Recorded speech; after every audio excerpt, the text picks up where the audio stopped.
there is a lot of talk on social media about Mormonism lately. I'm going to introduce you to some people in this episode that you are probably not familiar with, but I chose today's story because it kind of fits in with something that is happening very currently, not only on TikTok, but in the media. About a week ago, a very famous Mormon influencer named Hannah Neeleman gave an interview to a magazine that did not go well. This woman, Hannah Neeleman, is married to a billionaire's son. Daniel Neeleman, her husband's father, David, owns JetBlue Airlines. All of these people are Mormon. We're going to get into the details, but this article that came out about Hannah Neeleman really backfired. It blew up epically and really started this conversation about Tradwives and Mormonism. Tradwives is kind of the slang term for a traditional wife, a woman that stays at home, doesn't work outside the home, cooks, cleans, takes care of her husband. And all of this kind of plays into today's story about Tom Green. Tom Green is a creep. He's a child rapist. He's a pedophile, and he got away with very disgusting behavior for a long time because he cloaked it all in the concept of religious freedom. When the government finally intervened, details about this man came out that made people sick. And the worst part is, it's all still going on today. This is the dark story of Tom Green, polygamist. I'm your host, Stacy Lee. Let's begin.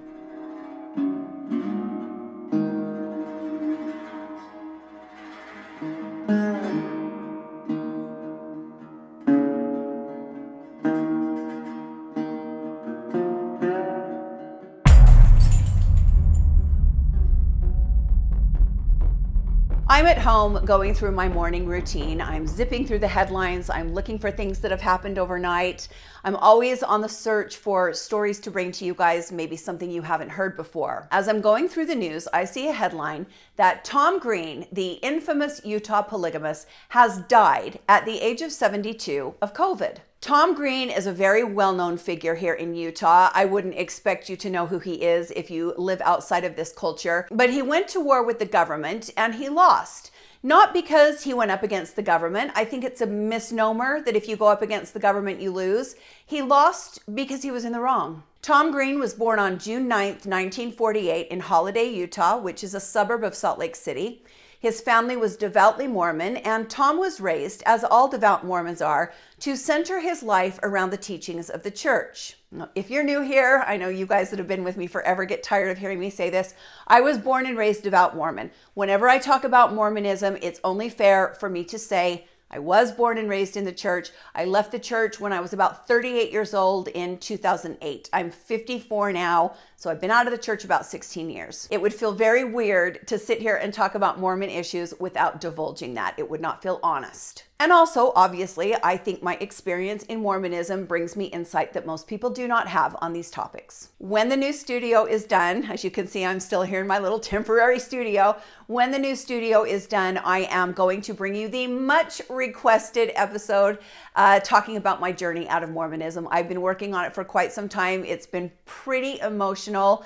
It's probably going to be a hard one to get through, but it's going to be one of the first episodes when the new studio is finished. Now, to be very clear and fair, the mainstream Mormon church does not practice polygamy anymore. I was always so surprised when I was still Mormon. I'm a singer and I travel around the country to sing. And I would tell people I was from Utah and they would inevitably say, "Are you Mormon?" And I would say, "Yes." And they'd say, "Well, how many wives does your husband have?" And I'd be like, "What? It's not 1845. But there are a lot of people that still believe Mormons practice polygamy, and they do not. The FLDS, which is kind of an offshoot of Mormonism, practices polygamy, but mainstream Mormons do not. The people who still practice polygamy are actually practicing the original version of Mormonism, the version of Mormonism that existed when Joseph Smith founded the church and then Brigham Young succeeded him. They practice that version of Mormonism. And the Mormonism that the current mainstream Mormon church practices is not the original version. The reason polygamy stopped being practiced is that Utah wanted statehood. And the federal government around 1894, 1895 told the leaders of the Mormon church, Utah will never be accepted as a state in the union if you are practicing polygamy. The federal leaders at the time felt it was immoral. So the Mormon church, in order to get statehood in Utah, disavowed polygamy, stopped the practice, but an offshoot of people that did not agree with that went off and called their church the Fundamentalist Latter-day Saints. And they are the people that you see that wear, the 1800 style clothing. The women wear like a big poof bangs with like a French braid. The men are kind of dressed like cowboys. And most of them, for the most part, are based in Colorado City, Arizona, which is about 45 minutes from where I'm sitting right now. Well, sometime in the late 1970s, Tom Green, who was just a regular Mormon guy, decided that he was going to become a polygamist. Tom's just a horny, gross old guy, and he decided he was going to have more than one wife. He had developed a friendship with another polygamist named Ross Wesley LeBaron. We have talked about the LeBarons before. This is the thumbnail to that episode if you would like to watch it. This episode is now on my playlist called Dining with Death. They're kind of archived all onto that one playlist. As Ross LeBaron and Tom Green become closer, Ross becomes like a father figure to Tom. In fact, Tom would later say that Ross was his adoptive father. By 1984, Tom Green decided he was going full in. He was getting a second wife. Well, that made his actual wife, Linda Penman, very unhappy. So Linda filed for divorce and took their children, and she left. Good for her. I think that's very brave, and it's a very big deal.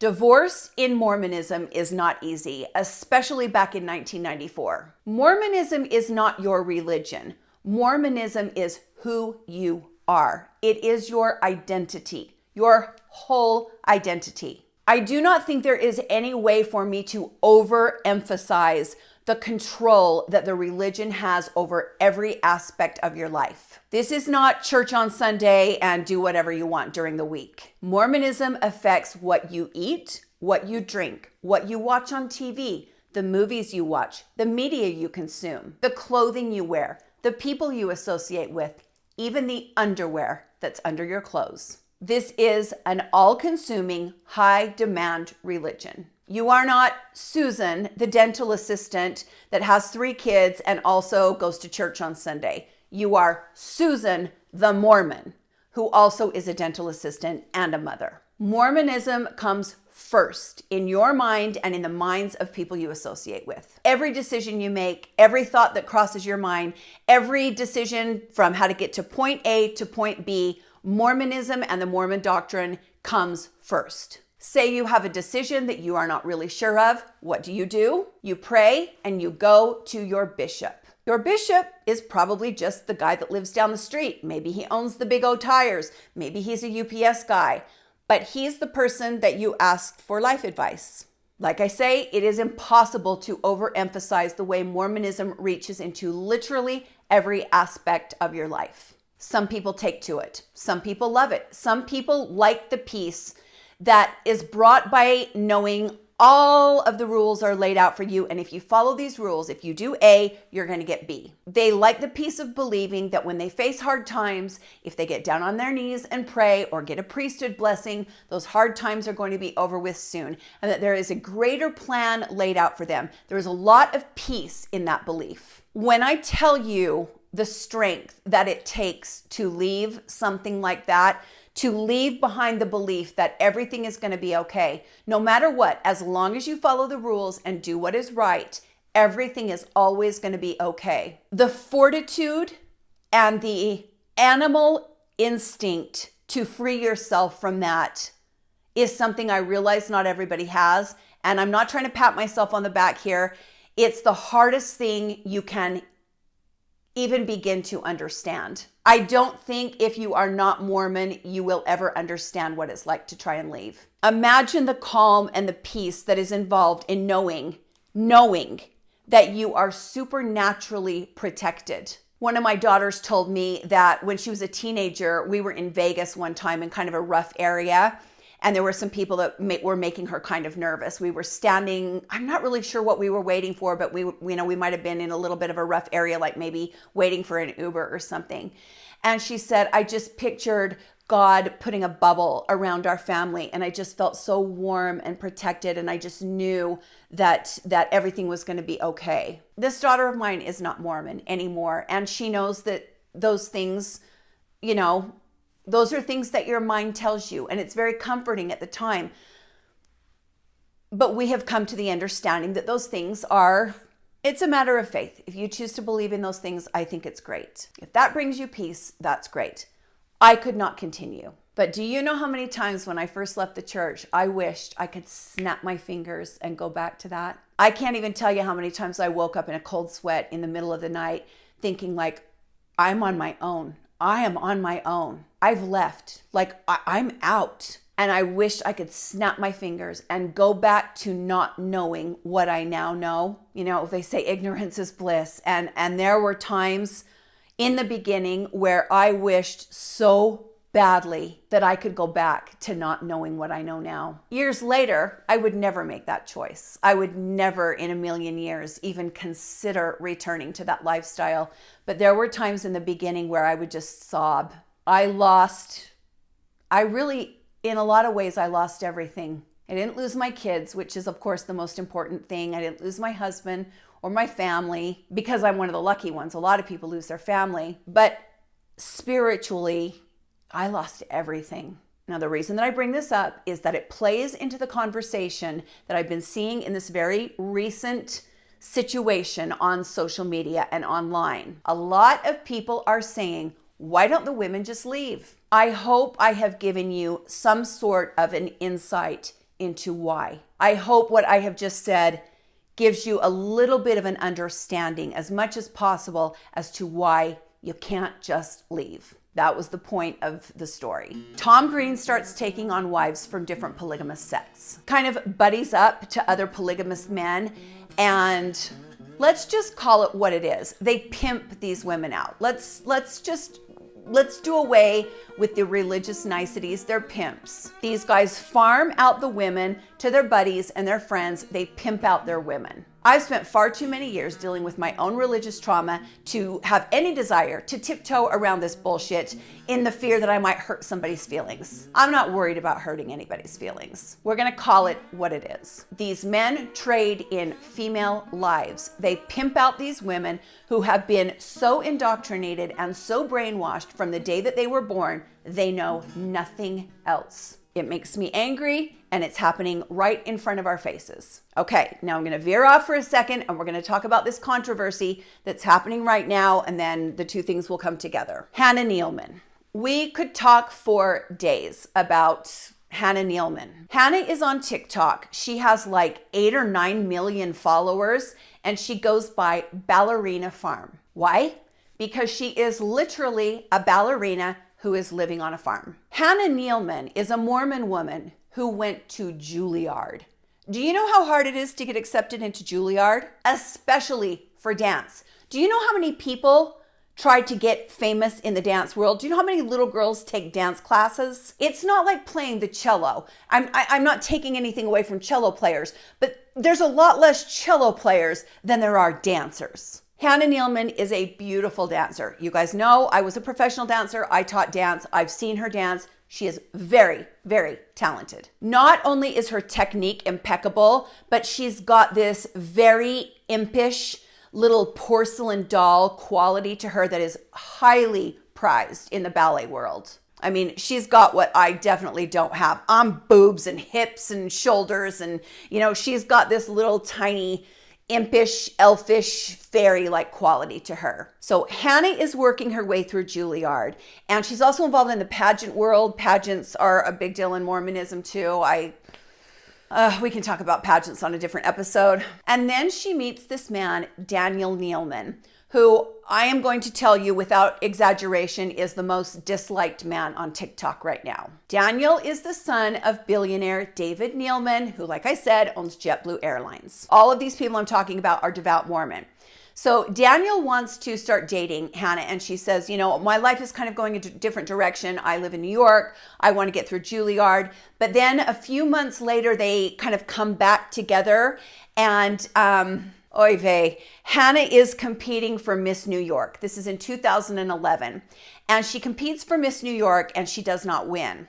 At the end of the night of the pageant, this photo is snapped, and Daniel pulls a ring out of his pocket. Hannah tells an interviewer that Daniel was so happy she didn't win, because if she had won, then, you know, she would have had a year's worth of duties as Miss New York. And as he pulls this ring out of his pocket, she's literally like, please put that away. We are in public. I don't want this to happen here. That is just so cringy and so yikes. Daniel somehow wins her over, and they are married within like weeks. Hannah later tells an interviewer that she did not want to get married. She thought it was way too fast, and Daniel really pushed her into the marriage. So now this woman is married, and she starts to grow this huge following on social media. I'm sure you guys all know there are the influencer movement kind of started in Utah. I'm not saying all influencers are from Utah, but there are a lot of very big influencers from Utah. And they gain this following by putting out this idea of a perfect life. How does Hannah Neeleman grow her following to millions and millions of people? She does it by living basically like a pioneer. So she lives on this farm. She bakes bread from wheat she has grown herself. She makes food with eggs from her own chickens that she takes care of. They butcher their own beef. She cooks on this giant stove that looks old, and people are like, oh my gosh, look at that cool old stove. And then people came on and they're like, actually, that's like a $40,000 reproduction of an old stove. And people are like, oh my gosh, well, did someone give it to her? How did she, you know, she's just this little lady that lives on a farm. And then all of a sudden it starts to come out, oh no, no, no, no, no. She is married to a billionaire's son. And this whole little life, this very curated social media is all not fake, because she's actually living that way, but they got money, money, money. This woman pops out kids like she's a Pez dispenser. She is 34 years old and she has 8 children. At first, it all looks very wholesome and very clean living, and I guess in some ways it is, but they're kind of fooling people because they're extremely rich. They're like billionaires that are cosplaying Mormon pioneers. So Hannah's fame grows and she enters these pageants. The last pageant she entered, this is so Mormon and so cringy and weird. She had a baby and was in a pageant 3 days later. She like really prides herself on getting her figure back really fast. I mean, she's a ballerina. She's very thin, very tiny, but she's literally like posting pictures where she's in a pageant gown, not in her temple garments. By the way, I want to point out, none of these dresses that she wears in the pageants are church approved, which I find very, very bizarre. If you're devout Mormon, you do not wear things that your temple garment cannot go under. And these dresses, they are not meant to go with garments. But she's standing there in this gown in the dressing room getting ready for the pageant, and her makeup's all done and she's all beautiful in this gown, and she's nursing a 3-day-old baby. It's fucking weird. Be mad, it's weird.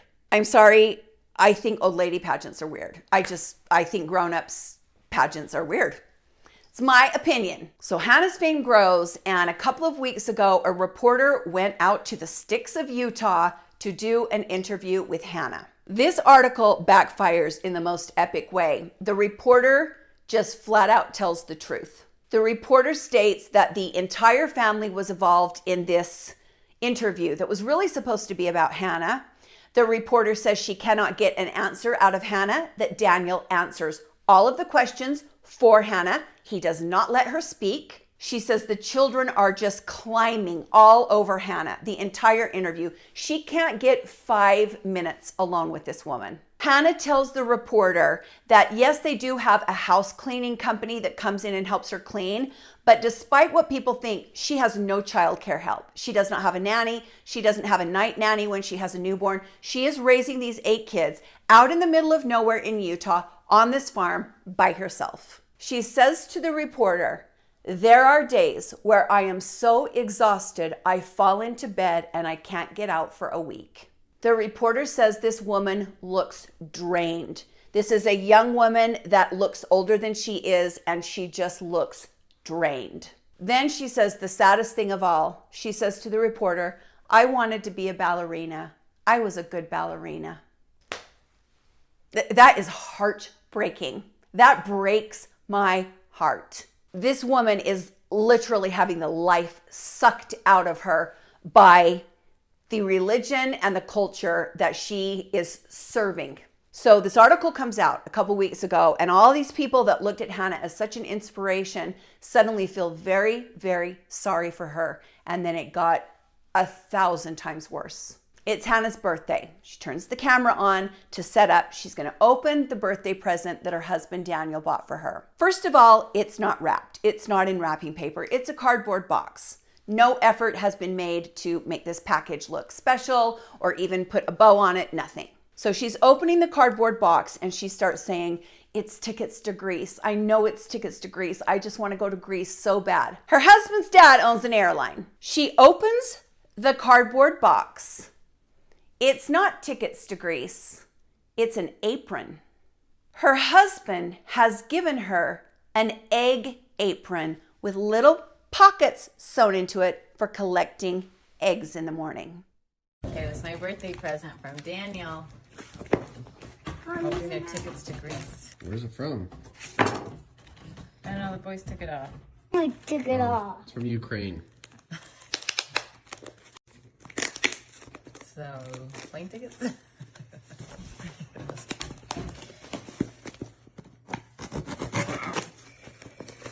Ooh, a hat I can wear in Greece. It's not a hat. It's not. Oh, my egg apron! Eggs in it. Great, I can gather eggs. So cute. It's really cute. It's a Yeah. cute one. That's the best. You're welcome. Thanks, honey. Not for a long time. If my husband gave me some dumbass gift like that for my birthday, you might as well give me a dustbuster and then pack your shit and go to a motel. People on TikTok are incensed. This guy has taken this beautiful dancer, this wonderful, talented woman, and kind of made her a prisoner on this farm. And then he has the gall to give her an apron for her birthday when she wanted tickets to Greece. And they're billionaires. So right about now, this is when all the comments start rolling in. Well, she can leave. She can leave. She can leave anytime. Let me tell you a little more about Mormonism. There is something inside Mormonism that draws the members to suffering. The more you suffer, the more pious you are. I coined the term many years ago, Mormon martyr syndrome. I remember one day we were coming out of the grocery store. I was maybe barely married to my ex-husband, maybe, 18, 19, 20 years old. And my mom, my little mom, is carrying like 15 grocery bags on her arm and, marching her way to the car. And I'm like, Mom, let me take some of those. I got them. I'm like, Mother, give me some of the grocery bags. I got them. I'm fine. And it dawned on me, it was kind of one of those like brick to the forehead moments where I was like, she's just doing what she's been taught to do. Mormons equate suffering with goodness. And I just said, this is like Mormon martyr syndrome. You're the martyr. You're the sufferer. You're the one who has it the hardest. Like Mormon women will stand around and talk about like who canned the most peaches, who made the most quilts. There's very much like a competition to see who can work the hardest. I'm not saying there's anything wrong with hard work. I'm not saying there's anything wrong with canning. But there is definitely this competitive vibe of who can do the most, who can work themselves to the bone. So you have to understand this Ballerina Farm woman, she's getting something out of this in that she's being lauded and celebrated for suffering. Her culture celebrates suffering. So now TikTok is full of videos of Hannah that people have kind of slowed down, or they've posted photos of her where she is just looking sad and drained, and they're playing the slow version of Girls Just Want to Have Fun. The lyrics that say, some boys take a beautiful girl and hide her away from the rest of the world. She has a lot of sympathy on social media, but she also has a lot of haters that are saying, oh, boo-hoo, poor little rich girl on your farm. You know, you can leave anytime you want. Yes, she is a poor little rich girl. Can she leave anytime she wants? She can't. And I'm telling you that as someone that was raised in the culture. I actually made a TikTok about all of this, and somebody came on my video and said she can leave whenever she wants. No one has a gun to her head. No one has to have a gun to her head.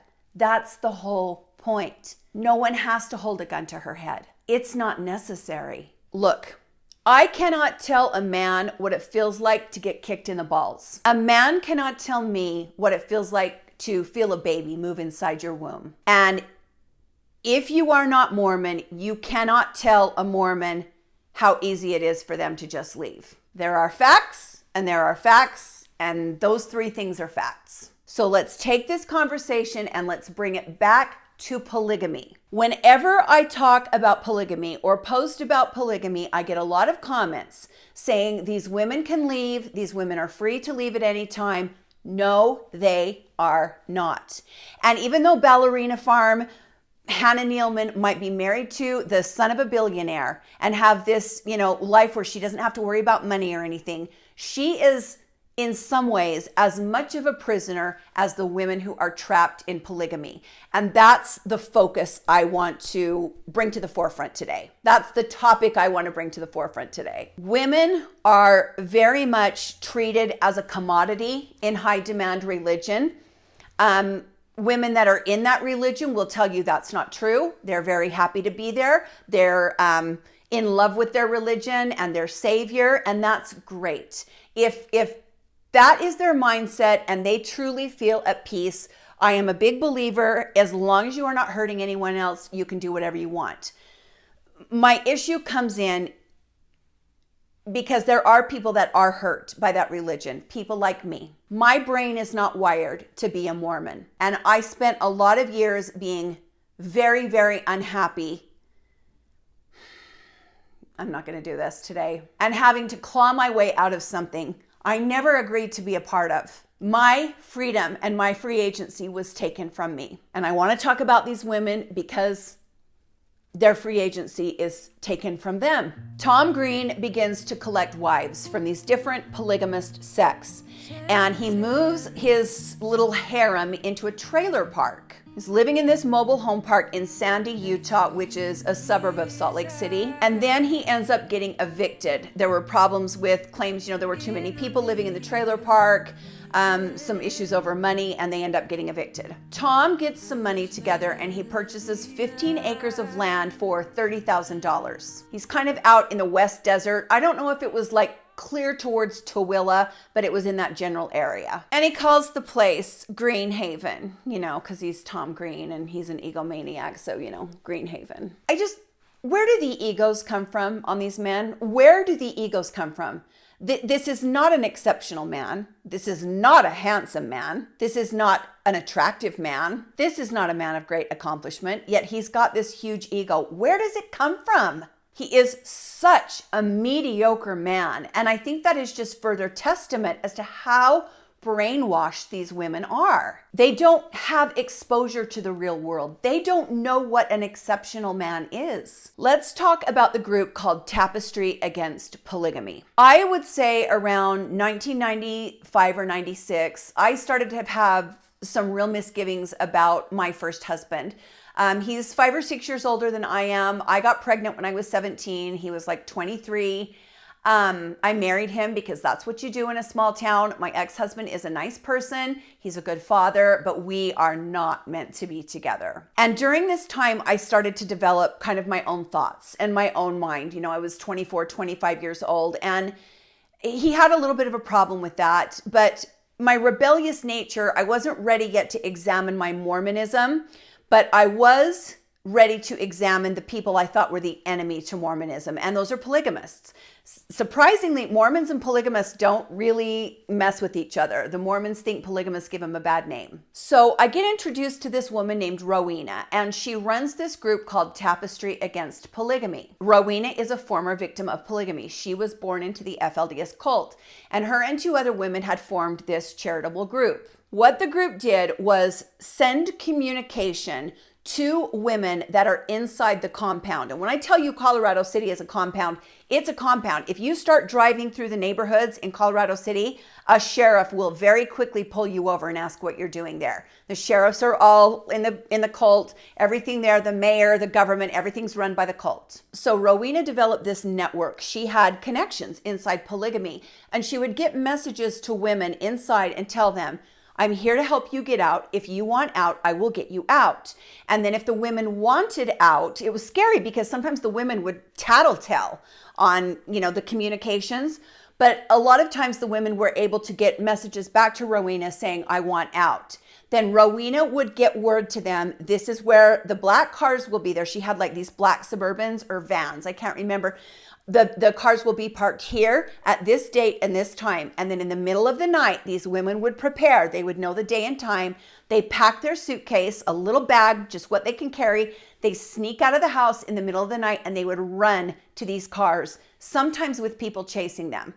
I'm not exaggerating. It sounds very spy covert, but this happened. Rowena would take bodyguards in with her to do these extractions. She had actual security. The women would jump in the cars and Rowena would whisk them away. They would end up here in St. George, Utah, and then kind of my part and some of the other ladies' parts, we would help them get outfitted with clothes that were donated. We would help them with work skills. A lot of times they couldn't read, they couldn't write. We would set them up with tutors. We would try to find them jobs and job skills. And I volunteered with this organization off and on for about 3 years. Well, Tapestry Against Polygamy decided to go after Tom Green. He was making himself a target by going out into the media and talking very openly about the fact that he was marrying children. And these women in Tapestry Against Polygamy, they are formidable women. These are some tough broads that have been through some shit in their lives, and they were not having it from Tom Green.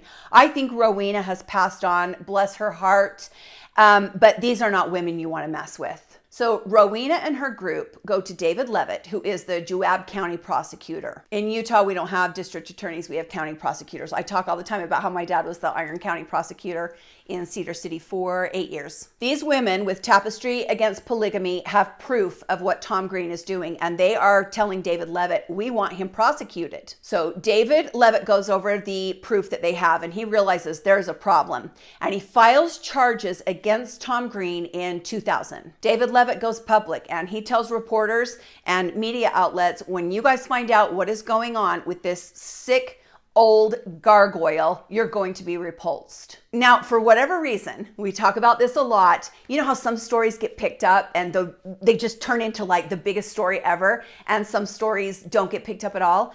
For whatever reason, at this point in time, this story got picked up by the national news. Instead of shying away from the national articles, Tom Green leans into it. Of course he does, because he's got this huge ego. Between 1996 and 1999, Tom Green starts appearing on daytime talk shows like Jerry Springer, Sally Jesse Raphael.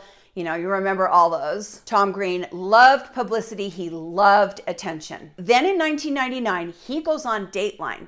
And he tells Dateline that, yes, he has married a 13-year-old girl. He sat on national TV and told a reporter that he married a child. We don't say underage girls. We don't say underage women. They are children. Then he tells them her name is Linda, and Linda is pregnant by this disgusting old troll. Not only that, it gets worse, because it always gets worse in these stories. Linda, before she was his pregnant wife, was his stepdaughter.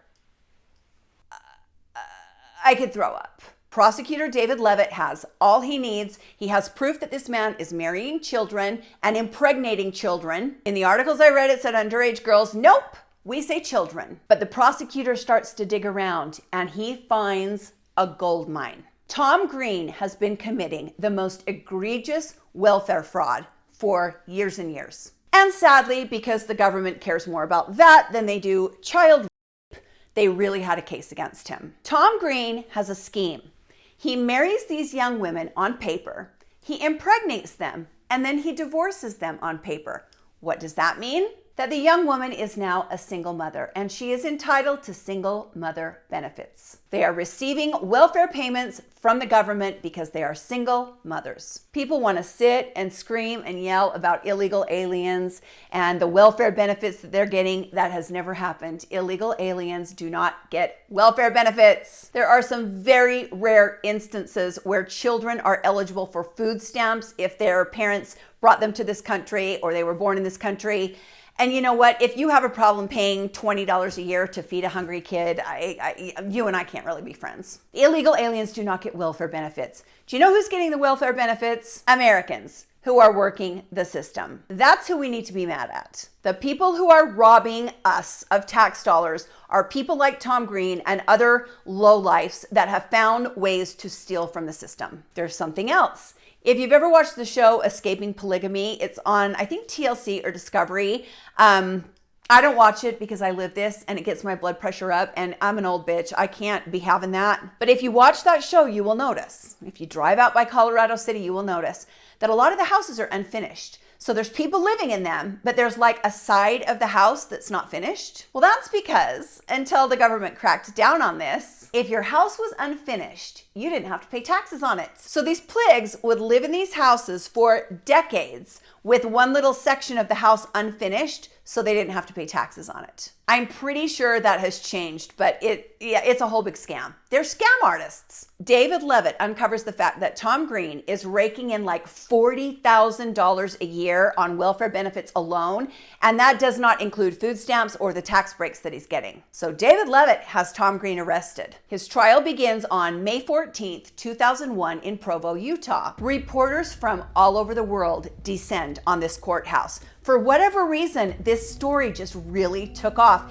Everybody wanted to see this Utah polygamist prosecuted because Utah doesn't really prosecute polygamists. The trial lasted for 4 days, and on May 18th, the jury came back and found Tom Green guilty. He was found guilty on all of the charges of bigamy and of criminal non-support. So in other words, he was intentionally divorcing these women and then not paying them any child support, so they had to turn to the state. In August of 2001, he is sentenced to serve 5 years. He's also ordered to pay $78,000 in restitution to the state of Utah. A few months later, a judge orders Tom Green to stand trial for child.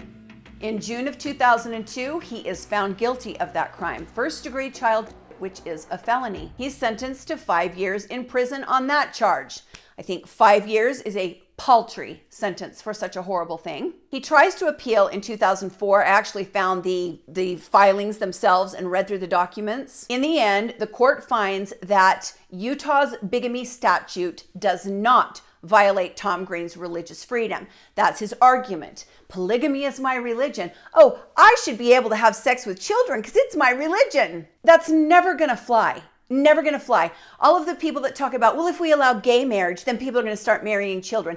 No, they're not. Nobody's ever going to say that's okay, ever. And anyone that does say it's okay is a sick weirdo. We don't listen to people like that. Anyway, I get so wound up, you guys. I mean, I don't have to tell you that. You're here. This stuff just really, really pisses me off. Tom Green gets released from prison in 2007. He didn't do that much time, which I find appalling. And from that point on, he stayed out of the spotlight. The next time we hear his name is when he dies of COVID in 2021. When he died, he had 3 wives, 34 children, and 54 grandchildren.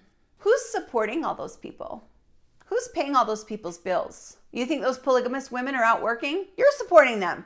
You are. So now we're at the point of the story where I always say, why should we care? These people want to live like that. Why should we care? Well, for starters, they're stealing money from the government, our tax dollars, but that is lower on the list for me personally. Do you know how much money our government wastes? I'd rather have it be wasted on feeding hungry kids than on the shit our government wastes money on. Let me give you some statistics about people born into polygamy. This is why we should care. These stats are very hard to accumulate because it's a very secretive culture. In 2008, the Department of Family and Protective Services did an extensive study on abuse within polygamous families.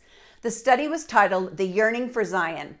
Of the 146 families that were investigated, 91 of those families had children who were abused or neglected. 91 out of 146. The report found that the sexual abuse of girls and children was rampant and that the girls are taught that child marriage is a way of life. The report states, "This is all about parents who condoned illegal underage marriages and adults who failed to protect young girls. It has never been about religion." Tom Green, this unattractive, unremarkable goof, was able to groom and abuse these young women because of the way that they were raised. And that's why we should care. These women, like our ballerina, have been groomed and indoctrinated into a way of life that does not allow them freedom of choice. They have been groomed to believe that their place is behind a man. No matter how mediocre, how dim, how unaccomplished that man is, their place is behind him. And as long as there are systems in place that are brainwashing children to believe that they are second to anyone, there will be people like me and people like you that care about getting the truth out. As long as there is injustice for one, there is justice for no one. It doesn't matter if you're a billionaire's wife living on a private ranch with 8 million followers on social media, or a little polygamous girl no one's ever heard of, hidden away in a compound in Colorado City. Everyone deserves to be free. I get too wound up. I do. I always go into these episodes telling myself, like, keep it together. Keep it together. You're a grown woman. And halfway through the episode, I realize I'm just ranting and raving. I wish I was a more calm person. I do. My life would be so much easier if I didn't care so much. My life would be so much easier if I just would mind my own business. But then I wouldn't be able to talk to you guys, and I wouldn't get feedback from you guys, and we wouldn't have our little community. So hit the like button if you like the video. It really does help with the algorithm. I've got some things coming up. I think things might be looking up for us here. I found someone that's going to be helping me, and I have a really good feeling about them. I know just last week or maybe 2 weeks ago, I was talking about how down I was about the algorithm, but now I have found somebody that I think might actually do something. Listen to the podcasts if you would like. They're both on Apple and Spotify. This one is Dining with Death. This is an archival series. I do not make new episodes for this podcast. This is simply the audio taken from the video episodes here on YouTube. But this podcast is current, and I post new episodes every Monday and Wednesday. A lot of them are stories that I've done here on YouTube, but there are also some podcast exclusives. You can join my Patreon for a few dollars a month. You help keep the videos coming, and you can also join our fundraiser. You do not have to be a patron to donate to the fundraiser. This is the video on my channel. It's just called Fundraiser. It's a couple of minutes long. If you want to watch that, it explains everything we are doing to raise money to donate to police departments. We are trying to solve some cold cases. I love you guys. I'm so happy that you're here. Your support, especially the last few months, like there's just no words. It means everything to me. On the days that I'm down and I'm like, you guys seem to like the episodes, but I just can't seem to get past this algorithm. It's your comments that motivate me, to keep doing this. And I just have this feeling in my heart that we're gonna do big things together. I just can't kick it. And that's why I'm still here 4.5 years later doing this. Stay safe, my friends, and be kind to each other. And I will see you next time on Dark Hearts with Stacy Lee. Bye.